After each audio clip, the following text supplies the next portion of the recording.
లోకేష్ విజృంభణ బొత్స కూడా ఏమాత్రం తగ్గకుండా నిన్న జగన్తో ఉండి బయటికి పోయినప్పటికీ కూడా ఈరోజు ఆయన మళ్ళీ తన స్థానంలో తన ప్రతిపక్ష నాయకుడిగా వచ్చిన తర్వాత ఆయన బొత్స అన్నట్టుగా ఆయన ఇదే అవుతున్నారు. అందుకని మంచి హోరాహోరీగా రసవత్తరంగా సాగుతోంది.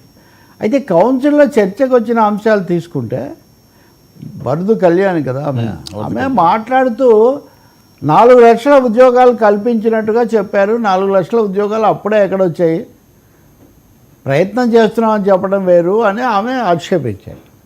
లోకేష్ ఏమన్నారు అంటే has the potential of 4 lakh jobs. అది దానికి అంత సమర్థత ఉంది, 4 లక్షలు కల్పించగలిగిన శక్తి సామర్థ్యాలు అని ఉంది అంటే తెలుగులోకి వచ్చేసరికి దాని అనువాదం ఏంటంటే 4 లక్షల ఉద్యోగ అవకాశాలు కల్పించడం జరిగింది అని ఉంది. ఇంగ్లీష్లో పొటెన్షియల్ అన్న పదానికి అర్థము అంత సామర్థ్యం కలిగి ఉండటం. ఇప్పుడు నేను మొత్తం చాలా బిగ్గరగా వచ్చే పొటెన్షియల్ నాకు ఉంది, కానీ నేను ఇప్పుడు మెల్లగానే మాట్లాడుతున్నాను. బిగ్గర్ వాయిస్ అనేది పొటెన్షియల్. ఇక్కడ 4 లక్షల ఉద్యోగాలు అనేది అప్పర్ లిమిట్, ఎప్పుడు జరుగుతుందో తెలీదు. కానీ ఉద్యోగ అవకాశాలు కల్పించడం జరిగింది అనేసరికి మనం ఉపాధి ఉద్యోగ అవకాశాలు ఉద్యోగం రెండింటిని ఒకటిగానే చూస్తాం కదా. కాబట్టి ఉద్యోగాలు రాకుండానే మీరు వచ్చాయని ఎలా చెప్తారు? అలాగే రైతులకు సంబంధించిన అంశాలు ఇవన్నీ వాళ్ళు కొంచెం అధ్యయనం చేసి వచ్చి నిలదీయడం జరిగింది. ఇదే అసెంబ్లీలో కూడా చేయొచ్చు. వాళ్ళు 11 మందే ఉన్నప్పటికీ 11 మంది పర్లేదు కదా, అక్కడ మాట్లాడవచ్చు కదా. కాబట్టి దానికి సిద్ధంగా లేరు. లోకేష్ అలాగే హోంమంత్రి అనిత అడుగడుగునా వాళ్ళని ఎదుర్కొనే ప్రయత్నం కూడా చేశారు. ముఖ్యంగా తెలుగులో ఇలా ఉంది, ఇంగ్లీషు తెలుగు అంటే తెలుగు మీడియం ఇక్కడ చర్చకు వచ్చింది మళ్ళీ. ఇప్పుడు ఒకటి నిజమండి, తెలుగు మీడియం వేరు, తెలుగు భాష వేరు. తెలుగు మీడియమే ఉండకూడదు, ఇంగ్లీష్ మీడియమే ఉండాలంటే ఎవరన్నా కానీ అది పొరపాటు కదా. ప్రభుత్వంలో దాంతో ఎవరు ఏకీభవించలేదు. అలా అని కేవలం సెంటిమెంటల్ ఇష్యూగా కూడా మనం చేయలేము. చాలామంది ఇంగ్లీష్లో చదువుతూనే ఉన్నారు కాబట్టి. ఈ తెలుగు ఇంగ్లీష్ యుద్ధం కూడా ఈరోజు కౌన్సిల్లో వచ్చింది బాగా. ఇది అనువాదం యుద్ధమే కాదు, తెలుగు ఇంగ్లీష్ యుద్ధం కూడా చాలా వచ్చింది. నిజం చెప్పాలంటే చంద్రబాబు నాయుడు కూడా అభివృద్ధి బాగా చేశాను, ఇంగ్లీష్లోకి తీసిపోవటం వీటి గురించి చెప్పిన రోజులు ఉన్నాయి.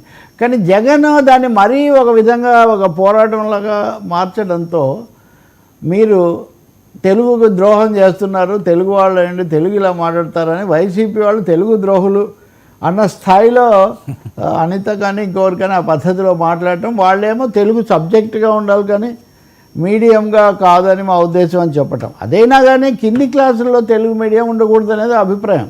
ముఖ్యమంత్రిగా చంద్రబాబు ఉన్నా, లేకపోతే జగన్మోహన్ రెడ్డి అంతకుముందు ఉన్నా, లేదా ఇక్కడ రేవంత్ రెడ్డి ఉన్నా, ఎవరున్నా కానీ కింది తరగతుల్లో మాతృభాష చదువుకుంటే మంచిదని మనందరం చెప్తాము. కానీ దురదృష్టవశాత్తు ఆ పరిస్థితి లేదు. దాన్ని ఎలా మెరుగుపరచుకోవాలని చూడాలి. కానీ ఇది హోరాహోరీ పోరాటంగానే జరిగింది మొత్తానికి. ఎవరు తగ్గల. బొత్స, లోకేష్, అనిత కూడా తగ్గేదేలే అన్న పద్ధతిలోనే మాట్లాడారు. సో అసెంబ్లీకి జగన్ రాని లోటు లేదా ప్రతిపక్షం లేని లోటును కౌన్సిల్ తీరుస్తుంది అని మనం తప్పకుండా చెప్పొచ్చు. ఇక్కడ ఇంకోటి కౌన్సిల్ అధ్యక్షుడు కూడా వాళ్ళవాడే, అయినా పాత్రుడు కాదు. అంటే వాళ్ళు ఉన్నప్పుడు నియమించిన ఆయన ఏంటి ప్రతిదానికి మీరు అడ్డం వస్తే కుదరదని ఆయన అంటారు.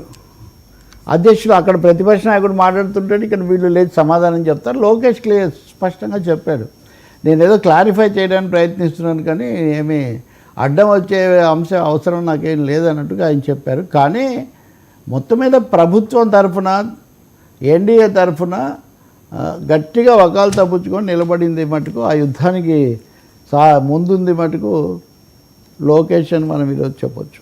సార్ మరొక అంశం నిన్న బాగా వైరల్ అయింది. నిన్న వీళ్ళు హాజరయ్యింది, ఎవరైతే 11 మంది సభ్యులు హాజరయ్యారో అది కౌంట్లోకి రాదు. నిన్న గవర్నర్ ప్రసంగం, అది అసెంబ్లీ సమావేశం కాదు. స్పీకరు కుర్చీలో కూర్చుండి సమావేశం జరిగిన రోజునే అది కౌంట్లోకి వస్తుంది అని చెప్పి నిన్న అసెంబ్లీలో ఎవరైతే అధికారులు ఉంటారో వాళ్ళే బయటికి చెప్పినట్లుగా ఈ రోజు నుంచి వస్తేనే ఇవన్నీ కాలక్షేపం కబుర్లు అండి. అసెంబ్లీ రిజిస్టర్లో సంతకం చేస్తే అసెంబ్లీకి వెళ్ళినట్టే. అంటే నిన్న కౌంట్ ఎప్పుడు నిన్న కూడా ఏం కాదు. ఒకవేళ ఓటు వేయడానికి వెళ్తారు, ఊరికే ఓటు వేయడానికి, అది కూడా అసెంబ్లీ సమావేశాలు దాని రికార్డు ఉంటుంది ప్రతిసారి.